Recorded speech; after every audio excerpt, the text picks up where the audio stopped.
Hello friends, कैसे हैं आप सब। आई होप सभी ठीक होंगे। तो welcome to our channel Pharma college.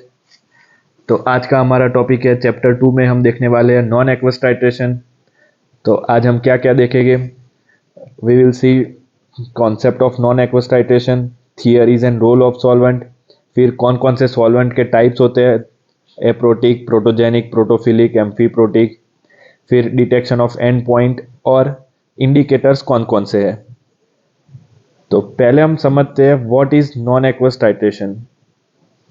हम कॉन्सेप्ट देखते हैं कि नॉन एक्वस टाइट्रेशन में क्या होता है। तो जैसे हमने हमारे लास्ट टॉपिक में देखा एक्वस टाइट्रेशन में कि aqueous titration Bronsted Lowry theory पे बेस्ड है, वैसे ही non aqueous titration is also mainly based on Bronsted Lowry theory. तो ब्रोंस्टेड लोरी थियरी क्या कहती थी।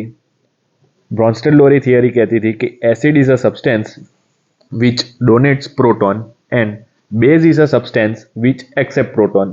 तो इसी कॉन्सेप्ट पे हमारी ये पूरा नॉन एक्वस टाइट्रेशन बेस है। Non aqueous titration are those titration in which titration of weak acid or base substance carried out using non-aqueous substance so has to get end point। Non aqueous substance क्या होता है। Non aqueous substance mean simply जो हमारा aquatic solution नहीं है, यानी कि उसमें वाटर यूज नहीं होता है। Such titration can also be used for titration for those substances which are not suitable, not soluble in aqueous solvent। कई हमारे जैसे लाइपोफिलिक सब्सटेंस होते हैं वो वाटर में सॉल्यूबल नहीं होते। अगर आप ड्रग्स में बात करो तो बीसीएस बायोफार्मास्यूटिकल क्लासिफिकेशन सिस्टम जो आप आगे आप पढ़ोगे, उसमें बीसीएस क्लास 2 ड्रग जो होती है वो वाटर इनसॉल्युबल ड्रग होती है, वाटर में बहुत कम सॉल्युबल होती है। वो ड्रग नॉन एक्वस सॉल्वेंट में ही वो डिजोल्व होती है, या तो फिर वो लाइपोफिलिक सॉल्वेंट में डिजोल्व होती है। ये सब एडवांस कॉन्सेप्ट है, आप सब ये तो आगे पढ़ेंगे। तो आज हम नॉन एक्वस टाइट्रेशन सिर्फ देखने हैं।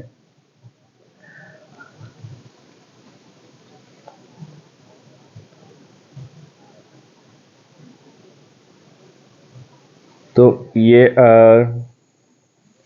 such titration can also be used for titration in those substances which are not soluble in aqueous solvent। Non-aqueous solvent basically used for those acid or base which don't give sharp end point। ये line आप याद रखना, sharp end point जो नहीं देते और जो water insoluble होते हैं, इसमें हम यूज करते हैं। तो आप सोचो अब एडवांटेज और डिसएडवांटेज क्या हो सकते हैं।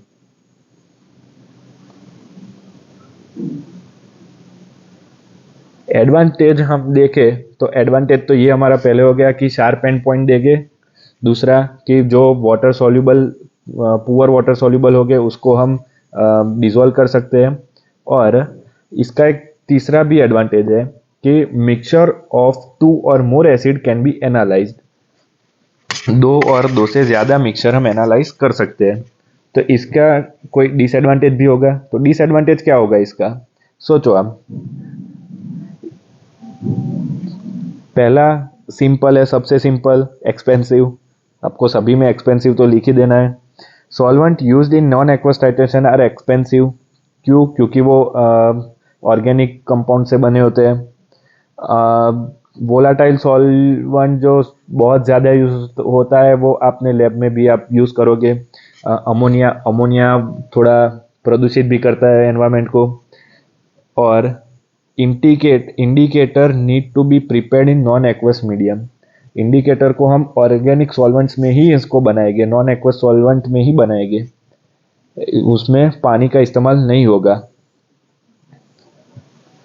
अब हम इसकी थियरी देखते हैं। Role of solvent in making substance and strongly weak acid and strongly weak base. इसके हम एग्जांपल से देखते हैं। HCl in water is strong acid, नहीं यहाँ पे वाटर नहीं आएगा, यहाँ पे HCl इन एसिटिक एसिड आएगा। यहाँ पे आएगा acetic acid. HCl in acetic acid is strong acid. ये थियरी है सिर्फ, ये कोई आंसर में आपको लिखने की जरूरत नहीं है। जो आपको अगर explain non aqueous solvent non aqueous titration पूरा ऐसा क्वेश्चन आए बड़ा तो ही आप इसमें लिखिएगा। HCl in water is weak acid, ये सही है। नीचे दूसरा है हमारा example, acetic acid in water is weak acid whereas acetic acid in ammonia is strongly acid. Thus, acid and base character are depend on use of appropriate solvent. यहाँ पे वही लिखा है जो मैंने पहले बोला आपको कि non aqueous titration can be explained by using Bronsted Lowry theory. अब हम इसमें देखते हैं कि what are non aqueous solvent and its types. तो 4 टाइप की हमारी नॉन एक्वस सॉल्वेंट्स है, aprotic solvent, protogenic solvent, protophilic solvent and amphiprotic solvent. अब हम इसको बारी बारी देखते हैं कि कौन से क्या कहता है। अप्रोटिक सॉल्वेंट, एप्रोटिक मतलब क्या? Aprotic solvents are most important solvent in titration. ये केमिकली इनर्ट होते हैं। What do you mean by chemically inert? They does not react with anything and they work as catalyst. Like these solvent are increase the rate of speed in reaction. ये solvent aprotic solvent क्या करते हैं? They can increase the speed of reaction and they can decrease the speed of reaction. ये सिर्फ speed पे focus करते हैं reaction की, और केमिकल प्रोसेस और reaction it will depend on condition. Condition कौन सी है? एनवायरमेंट, मतलब जब हम उसको रिएक्शन करते हैं उसमें कितना एसिडिक है सॉल्वेंट या कितना बेसिक है, उसकी कंडीशन पर ये उसकी रिएक्शन डिपेंड करेगी। इसका एग्जांपल है क्लोरोफॉर्म और बेंजीन। क्लोरोफॉर्म बहुत वाइडली यूज होता है, आप सब अपनी प्रैक्टिकल में क्लोरोफॉर्म बहुत यूज करेंगे। बेंजीन भी ज़्यादा ही यूज होता है, तो क्लोरोफॉर्म बहुत कॉमन है। दूसरा टाइप है प्रोटोजेनिक। प्रोटोजेनिक, जेनिक मतलब क्या कि उसके पास वो बहुत है, सफिशिएंट अमाउंट में। जब भी प्रोटोजेनिक यानी प्रोटॉन उसमें केमिकल में है या तो वो क्या कहेगा, वो एसिडिक नेचर का होगा। तो protogenic solvents are acidic in nature. Acidic in nature है तो वो डोनेट करेगा, तो they can donate the proton and enhance the strength of weak base. इसके एग्जांपल में आएगा एसिडिक सॉल्यूशन है या कॉमन हमारा सबसे कॉमन हाइड्रोक्लोरिक एसिड और H2SO4 सल्फ्यूरिक एसिड। फिर हमारा तीसरा है प्रोटोफिलिक सॉल्वेंट। देखो, फिलिक का मतलब लविंग, प्रोटोफिलिक यानी प्रोटॉन लविंग। प्रोटॉन लविंग का मतलब क्या होगा? वो प्रोटॉन डिप्राइव्ड होगा, यानी कि वो प्रोटॉन एक्सेप्ट करेगा। अगर वो एक्सेप्ट करता है तो वो हो जाएगा बेसिक इन नेचर,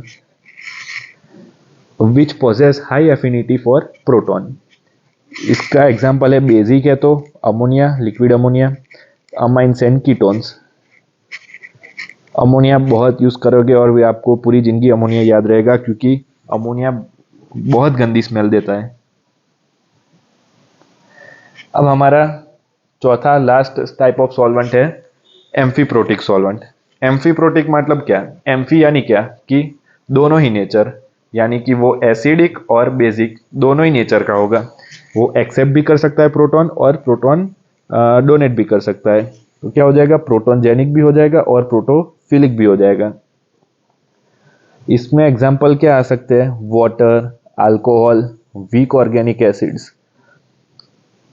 अल्कोहल बहुत यूज होता है, वाटर तो हम नॉन एक्वस सॉल्वेंट में यूज करते हैं, यानी इस नॉन एक्वस टाइट्रेशन है हमारा, इसीलिए वाटर इसमें हम नहीं यूज करेंगे।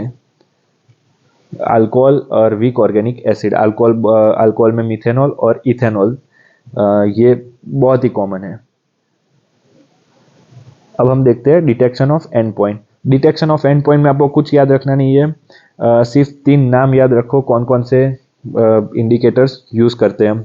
तो मोस्ट कॉमन है हमारा crystal violet, oracet blue B indicator और क्विनाल्डिन रेड इंडिकेटर। ये कैसे यूज़ होता है ये डिटेल में लिखा है कि 0.5% सॉल्यूशन इसको हम लेते हैं ग्लेशियल एसिटिक एसिड में, और ये वॉयलेट कलर बेसिक मीडियम में देगा और yellowish green colour acidic medium में देगा।